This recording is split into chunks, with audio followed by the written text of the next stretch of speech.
Hello बच्चों, welcome to majestic physics. आज का हमारा थॉट है you are never loser until you quit trying. इसका सिंपल सा मीनिंग है, जब तक आप ट्राई करना नहीं छोड़ोगे तब तक आप लूज़र नहीं बन सकते। राइट। इसी तरीके से हमें स्टडी ट्राई करते रहना है, अच्छे से अच्छे मार्क्स लाने की कोशिश करते रहनी है, अच्छे से अच्छा करियर बनाने की कोशिश करते रहनी है। जब तक आप छोड़ोगे नहीं, जब तक आप ट्राई करना नहीं छोड़ोगे तब तक आप लूज़र नहीं कहलाओगे। ओके, चलो। लास्ट लेक्चर में हमने डायमेंशंस कैसे निकालने वो सीखा था और मैंने कुछ होमवर्क भी दिया था। राइट। ये था हमारा homework, impulse, torque, pressure and power. In 4 quantities के हमें डायमेंशंस निकालने थे। राइट। तो चलो, जिन लोगों ने होमवर्क किया अच्छी बात है, जिनको डाउट है उनके लिए मैं आज सॉल्व करके दे रहा हूँ। लिखेंगे इम्पल्स। इम्पल्स का फॉर्मूला लिखा था हमने, फोर्स इनटू टाइम। फोर्स के डायमेंशन हमने ऑलरेडी निकाले लास्ट लेक्चर में। वो क्या थे? m1 l1 t-2 और टाइम के t1। तो ये हो जाएगा m1 l1 t-1, m1 l1 t-2 plus 1 minus 1।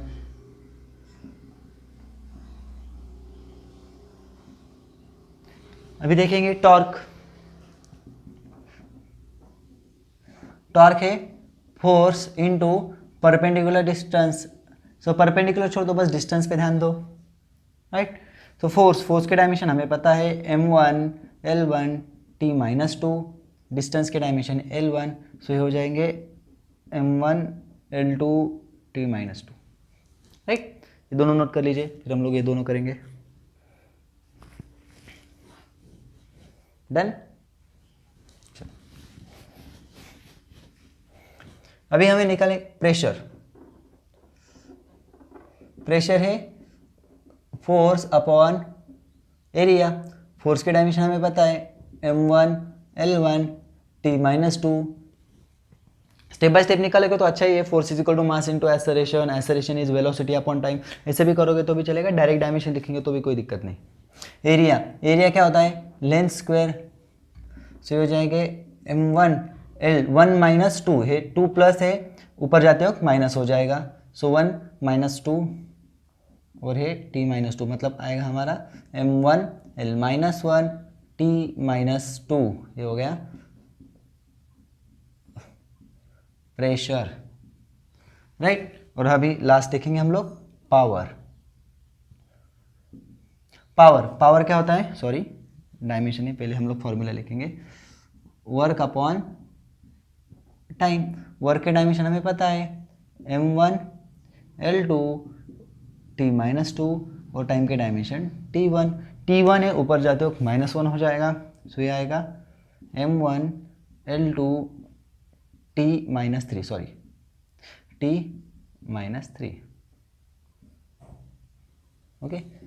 सो ये हमारा था होमवर्क। ओके, होप सो कि आप सबको अभी डायमेंशन आ रहे हैं। अभी हम लोग जाएंगे डायमेंशनल एनालिसिस की तरफ। सॉरी, डायमेंशन एनालिसिस तो हो गया, अभी हम लोग जाएंगे application of dimension analysis. Right.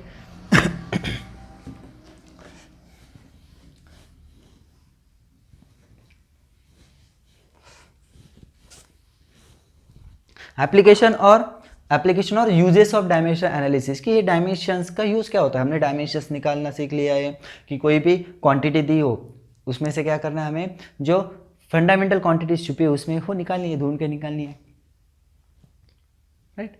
सो उस तरीके से हम लोग जाएंगे आगे। चलो, तो सबसे पहला यूज है check the correctness of physical equation.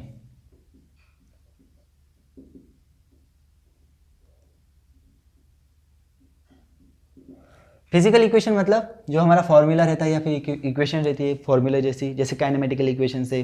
Okay, तो उनका डायमेंशनली वो करेक्ट है कि नहीं वो चेक कर सकते हैं हम लोग। ओके, चलो फिर हम लोग देखते हैं, एक एग्जांपल लेते हैं।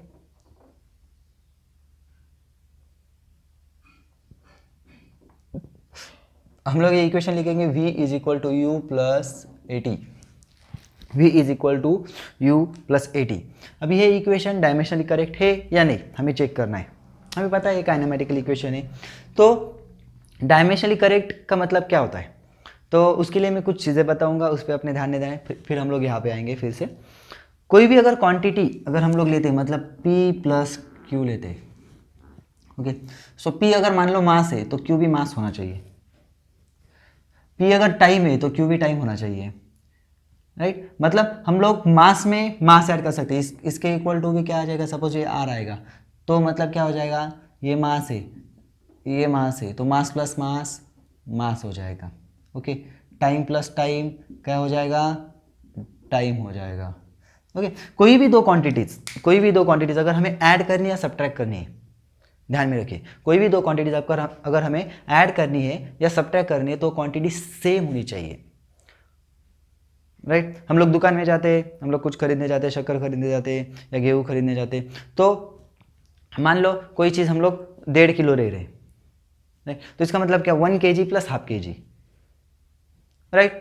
तो ऐसा नहीं होता, दूध अगर मेजर करने जाते हैं तो वहाँ पे लीटर में लिया जाता है, ऐसे नहीं कि पहला जो मेजर है वो हम लोग किलो में लेंगे, दूसरा मेजर लीटर में लेंगे, ऐसा नहीं होता। किलो मतलब मास होता है, किलोग्राम मतलब मास होता है, ओके, और लीटर का मतलब वॉल्यूम होता है। तो ध्यान में रखिए, कोई भी दो क्वांटिटी अगर ऐड होती है या सब्ट्रैक्ट होती है तो दो क्वांटिटी सेम ही होनी चाहिए, वो अलग अलग क्वांटिटी ऐड या सब्ट्रैक्ट नहीं हो सकती, पॉसिबल ही नहीं, ओके। तो यही डायमेंशन में हमें चेक करना है, ओके। तो हमें डायमेंशन में क्या चेक करना है कि अगर ये वेलोसिटी है तो ये भी वेलोसिटी होनी चाहिए और ये भी वेलोसिटी से इक्विवेलेंट होने चाहिए, राइट।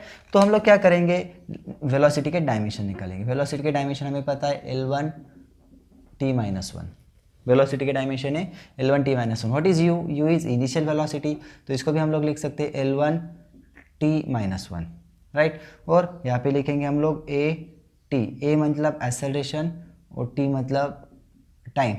एक्सेलरेशन के डायमेंशन है L1 T-2 और T1 यहाँ पे, सो हो जाएगा L1 T-1। तो यहाँ पे देखेंगे 1 2 3, मतलब इसके डायमेंशन वेलोसिटी के, इसके भी डायमेंशन वेलोसिटी के और इसके भी डायमेंशन वेलोसिटी है, तो हम लोग यहाँ पे लिखेंगे from 1 2 and 3, okay, the given physical equation is dimensionally correct, okay. The given physical equation dimensionally correct, मतलब क्या कि इसके डायमेंशन वेलोसिटी के हुए, इसके भी डायमेंशन वेलोसिटी के हुए और इसके भी डायमेंशन वेलोसिटी के हुए, मतलब velocity is equal to velocity plus velocity, तीनों क्वांटिटी यूनिफॉर्म हो गई, सेम हो गई, okay.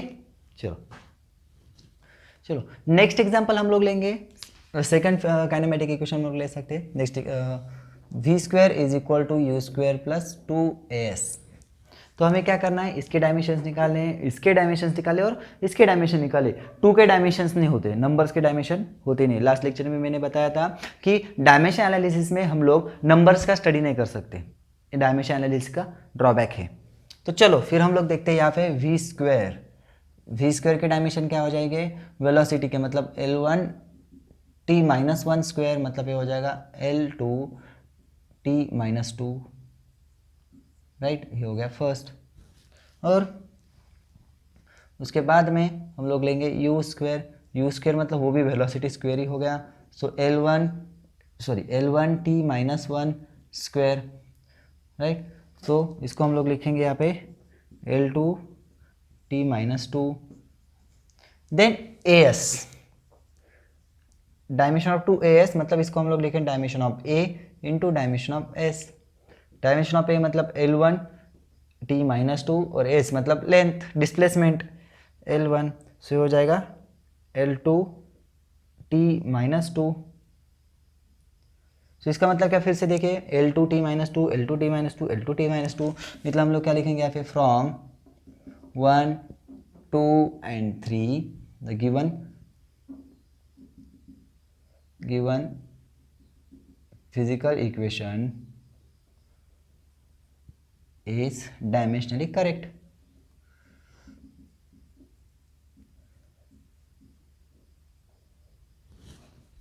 The given physical equation is dimensionally correct. मतलब ये इक्वेशन भी करेक्ट है, मतलब ये velocity square is equal to velocity square पर इसका भी कॉम्बिनेशन वेलोसिटी स्क्वायर के इक्वालेंट ही है, इसका डायमेंशन वेलोसिटी स्क्वायर के ही है। ओके सो इसका मतलब क्या है, कोई भी इक्वेशन में अगर हम लोग कभी भूल जाते हैं कि स्क्वायर है, स्क्वायर रूट है, राइट, तो मतलब किसका स्क्वायर है, v square is equal to u square plus 2as है, s is equal to u t plus half a t square है। ऐसे हम लोग अगर पावर्स भूल जाते तो वो इक्वेशन करेक्ट है कि नहीं हम लोग डायमेंशन से चेक कर सकते। So it is very useful application. Okay चलो नोट कर लीजिए, फिर हम लोग थर्ड देखेंगे।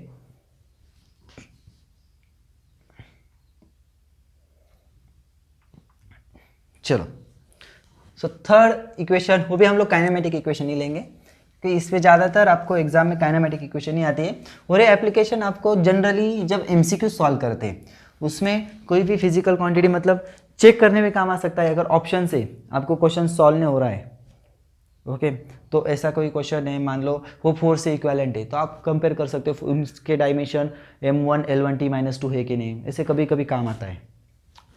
चलो थर्ड एग्जांपल लेंगे हम लोग, s is equal to u t plus half a t square. तो s के डायमेंशन, s मतलब क्या होता है डिस्प्लेसमेंट, डिस्प्लेसमेंट के डायमेंशन आ गए l1, यू टी के डायमेंशन मतलब u एंड t, u के डायमेंशन आ गए l1 t-1 और ये हो जाएगा t1। सो t-1 और t1 कैंसिल हो जाएगा, मतलब क्या बचेगा खाली l1। राइट, सिमिलरली हम लोग यहाँ पे लेंगे half a t square, half के तो डायमेंशन नहीं होते तो यहाँ पे रहेंगे a और यहाँ पे टी स्क्वेयर। a के डायमेंशन होते हैं l1 t-2 और t के डायमेंशन होते हैं t2, -2 + 2 कैंसिल हो जाएंगे तो ये हो जाएगा l1। सो इसको हम लोग क्या बोल फिर से लिखेंगे, from 1, 2 and 3 the given physical equation is dimensionally correct. तो ये इक्वेशन जो है डायमेंशनली करेक्ट है। सो इस तरीके से हमने 3 एग्जांपल देखे फर्स्ट एप्लीकेशन के कि जिससे हम लोग वो जो गिवन इक्वेशन है वो डायमेंशनली करेक्ट है या नहीं वो हम लोग वेरीफाई कर सकते हैं, वो क्रॉस चेक कर सकते हैं। ओके सेकंड यूज है डायमेंशन एनालिसिस का, to find the conversion factor between the units of और different units of the same physical quantity in different systems. मतलब जैसे SI CGS होता है, MKS CGS FPS, ऐसे अलग अलग जो यूनिट्स होते हैं उनमें अगर कन्वर्जन फैक्टर जो होता है वो कन्वर्जन फैक्टर ढूंढने का काम भी हम लोग डायमेंशन एनालिसिस से कर सकते हैं। ओके तो चलो हम लोग देखते हैं, एक एग्जांपल लेते हैं। एग्जांपल लेंगे हम लोग, एग्जांपल मान लो हम लोग फोर्स लेते हैं। ओके तो हमारा क्वेश्चन है find the conversion factor between the SI unit and CGS unit of force. So हमें पता है फोर्स का SI यूनिट क्या है न्यूटन और CGS यूनिट क्या है, CGS यूनिट इज डाइन। तो हम लोग क्या करते हैं, लेट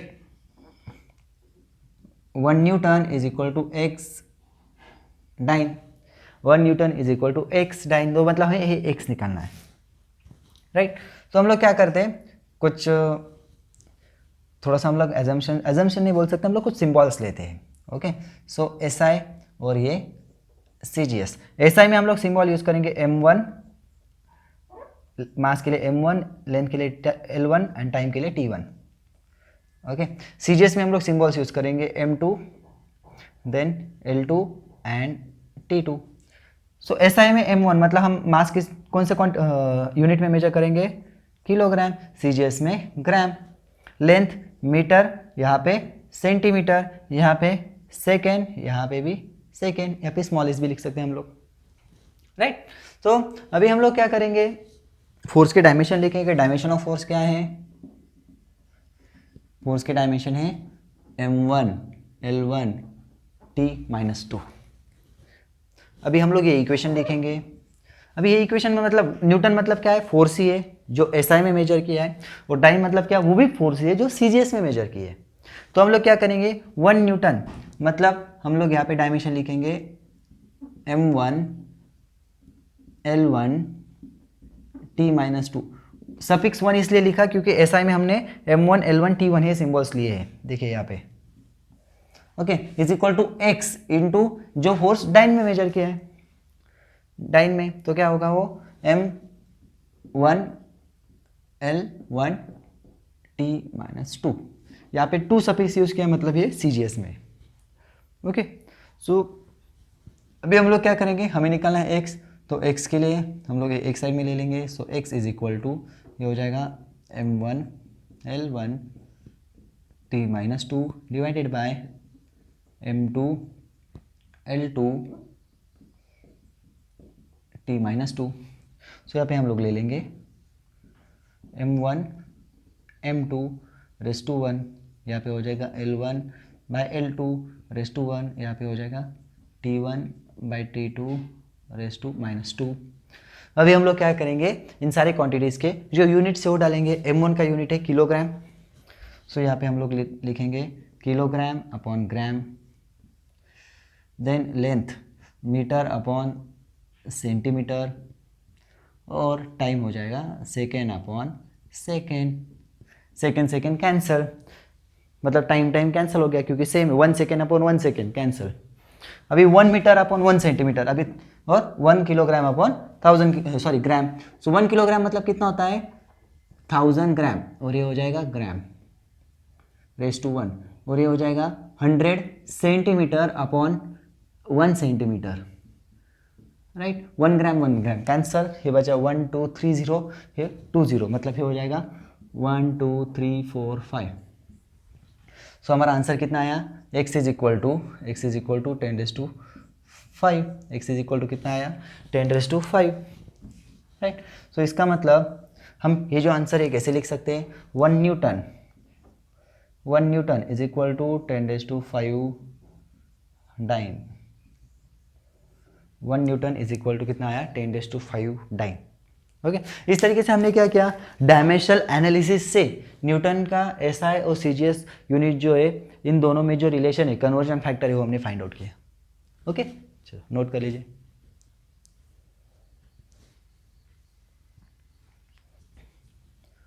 सेकेंड एग्जाम्पल हम लोग लेंगे जो आपको होमवर्क के लिए रहेगा, वो अभी हम लोग सॉल्व नहीं करेंगे, हम लोग सॉल्व करेंगे नेक्स्ट लेक्चर में, वो आपने ट्राई करना है। ओके, तो एग्जाम्पल रहेगा find the conversion factor between the units of energy, means which units SI and CGS। SI unit है जूल, CGS यूनिट है अर्क। ओके, सो एग्जांपल अपने होमवर्क के लिए करना है। ओके, सो अगर ये आप कर पाओगे तो अच्छी बात है, अगर नहीं कर पाओगे तो मैं आपको नेक्स्ट लेक्चर में सॉल्व करके दूंगा, डोंट वरी। राइट, तब तक के लिए अच्छे से स्टडी करते रहिए। All the best, take care, bye bye.